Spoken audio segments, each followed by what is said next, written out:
Anthony Furey joins me now to talk about this latest nanny state intrusiveness. And Anthony, I think that this is all about, the timing of this is all about distracting from the fact that last night the Ontario Provincial Police were in the offices of the Premier looking into the cover-up on the gas plants. Not only do I think you're wrong on that point, I think that this is a bit of a boy cry wolf in the nanny state scenario. I'll explain why, and obviously OPP looking into the Premier's office, that's a terrible thing. I think, and maybe the exact timing is to do with this, they would roll this out anyway. They have 40 of these, 50 of these, 100 of these up their sleeve to tell us how to live in different areas. And come hell or high water, whether they're scandal-plagued or they're riding high in the polls, they are going to be releasing these. But first I want to say why I'm not entirely in agreement that this is a nanny state intrusion, because the way she teed it up was terrible. She essentially said, I want to stop people from smoking. Well, that's not your job. People can give themselves lung cancer if they want.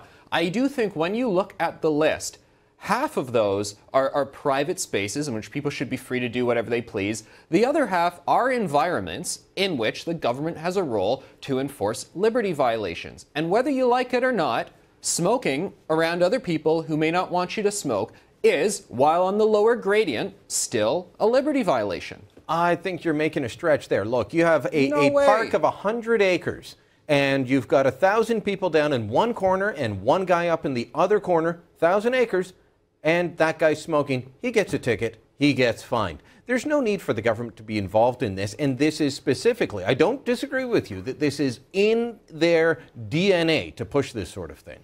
But you got to face the facts that Ottawa already has this sort of ban. Hamilton has this ban. Sudbury, Arnprior, municipalities across the province have this. Toronto's about to adopt it. Burlington's about to adopt it. Pretty much most of the population will live under these rules already without the Wynne government acting.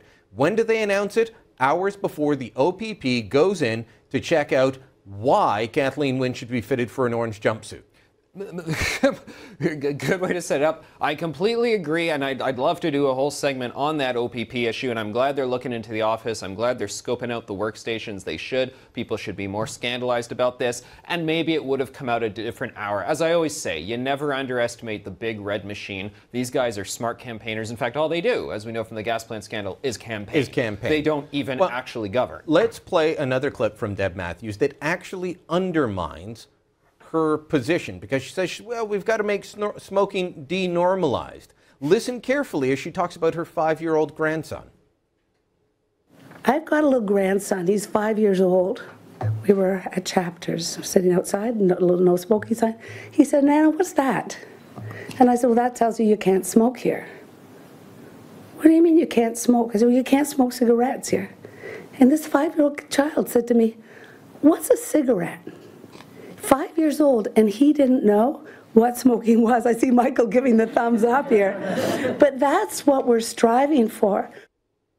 And that's up to individual families to decide, you know, not 2 packs a day. Whether you let your 5-year-old smoke 2 packs a day? Yeah, well, no, she's 2 packs a day of De Maurier by the sounds of it. That's up to families to implement the idea that kids don't know what smoking is. It's not up to the government to regulate every inch of our life. I don't smoke.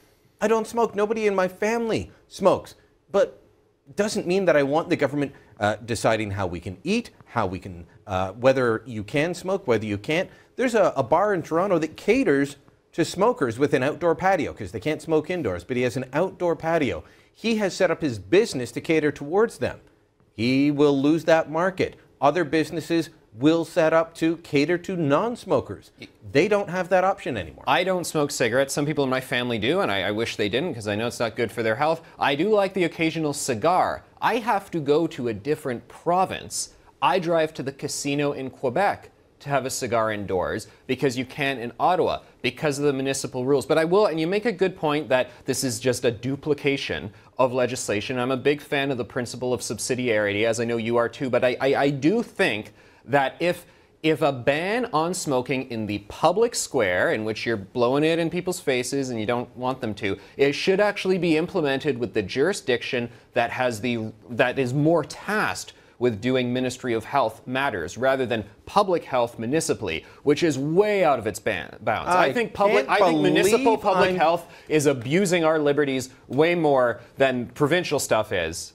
I don't like the fat bands, though, of course. This man says he's a libertarian. I don't know who this guy is. No, I'm making a very important distinction here. I want to play a clip. An important distinction. I want to play a clip of Tim Hudak, the PC leader, was in Ottawa today, just around the corner from our offices here. And he is saying that this is the government having its priorities all messed up. They get it. They understand the importance of setting priorities and balancing the books. And when your books are balanced, then you can look at new spending or lowering taxes and paying down debt. The McGuinty-Wynne Liberals, they just don't get it. They think they can spend their way out of deficit, tax their way to prosperity. The province of Ontario is going bankrupt. All right, when he pointed behind him and said they get it, he wasn't talking the bus company, he was talking the Harper government, because that was Parliament Hill behind him.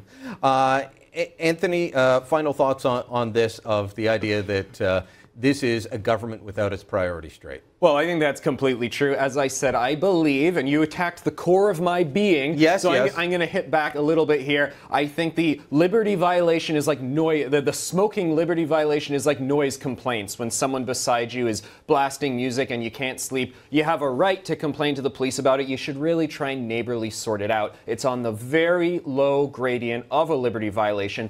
And because of that, the government should not be focused on this now. They should be focused on not wasting billions of dollars. But I do let it squeak by. I don't put it full nanny state category. Well, liberty violation on the minor scale, or a slip...